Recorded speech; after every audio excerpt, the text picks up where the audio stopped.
자본주의적 생산 양식이 지배하는 사회의 부는 상품의 방대한 집적으로 나타나며 개개의 상품은 이러한 부의 기본 형태로 나타난다. 이게 대체 무슨 말일까요?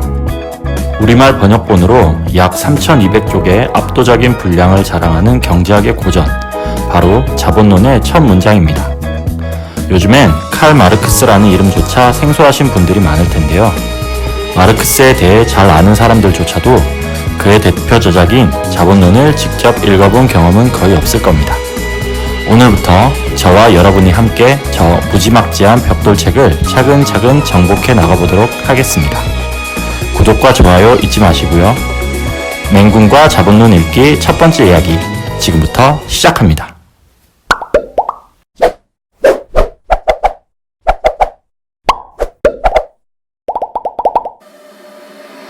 마르크스는 자본론 서문에서 이렇게 말했습니다. 이 책에서 나의 연구 대상은 자본주의적 생산 방식이다. 현대사회의 경제적 운동 법칙을 발견하는 것이 이 책의 최종 목적이다. 마르크스는 현대사회의 경제 시스템을 자본주의라고 규정했습니다. 그는 다른 경제체제들, 예컨대 원시공산제, 고대 노예제, 중세 봉건제와 구별되는 자본주의의 고유한 특징을 생산 방식에서 찾고 있습니다. 사람들이 어떻게 생산물을 만들고 생산 과정에서 서로 관계를 맺는지에 따라 한 사회의 경제적 성격이 달라진다고 보는 것이죠. 사실 우리는 자본주의보다는 시장경제라는 용어를 더 흔하게 접할 수 있는데요. 오늘날 경제학에서는 시장에서의 교환 과정을 현대 경제 시스템의 본질적인 요소로 보기 때문입니다. 반면 마르크스는 생산을 강조한다는 점에서 차이가 있습니다. 자본주의적 생산의 특징은 크게 두 가지로 설명할 수 있습니다. 첫 번째는 시장에서 판매할 목적으로 생산한다는 것입니다. 생산물을 사고 파는 시장은 자본주의 이전에도 오랜 역사를 가지고 있습니다.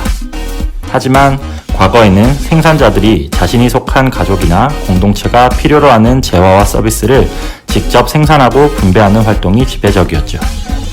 잉여 생산물을 시장에서 교환하는 영역도 꾸준히 확장되긴 했지만 일부에 불과했습니다. 자본주의 사회에서는 생산의 목적 자체가 생산물을 시장에 내다 팔아 소득을 얻고 소비를 하거나 더 많은 생산을 위해 투자하는 것이 됩니다.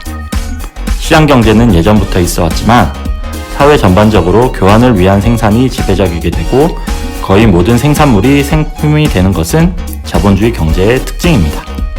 마르크스는 이를 상품 생산의 일반화라고 불렀습니다. 상품 생산이라는 성격은 생산물의 상품화에서 끝나지 않습니다. 자본주의는 인간의 노동력 또한 시장 교환의 대상으로 만들어버리는데요. 노동력의 상품화가 바로 자본주의적 생산의 두 번째 특징입니다. 과거에는 농민이나 수공업자 같은 생산자들이 직접 생산수단을 가지고 노동을 해서 생산물을 만들었습니다. 하지만 자본주의 경제에서 대다수의 노동자들은 자신의 노동력을 상품으로서 기업에 판매해 일정한 임금을 받고 생산 과정에 참여해 노동을 합니다.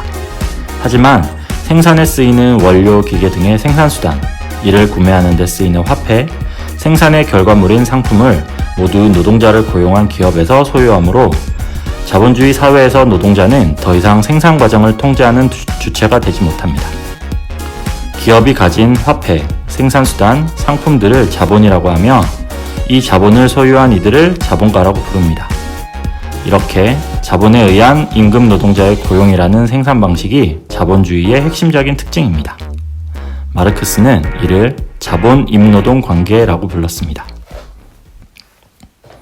정리하자면 자본주의적 생산은 상품 생산과 자본-임노동 관계의 결합이라고 할 수 있습니다.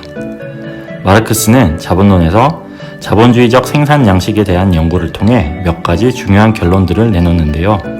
첫 번째는 자본가 계급이 얻는 이자, 배당, 기업이윤, 지대와 같은 다양한 소득의 원천이 노동자에 대한 착취를 통해 얻는 잉여가치에 있다는 것입니다. 두 번째는 자본주의 경제가 반복적으로 경험하는 호황, 공황, 침체, 회복의 경기순환과 경제위기가 어떤 외부적 요인이 아닌 자본주의 경제 구조 그 자체의 모순에서 비롯한다는 것입니다. 지금까지 자본론의 연구 대상과 주요 결론들에 대해 아주 간략하게 살펴봤는데요. 다음 시간부터는 본격적으로 책의 내용을 함께 살펴보도록 하겠습니다. 댓글로 궁금한 내용들을 남겨주시면 열심히 답해드릴 테니 많은 참여 부탁드리고요. 그럼 다음 시간에 뵙겠습니다.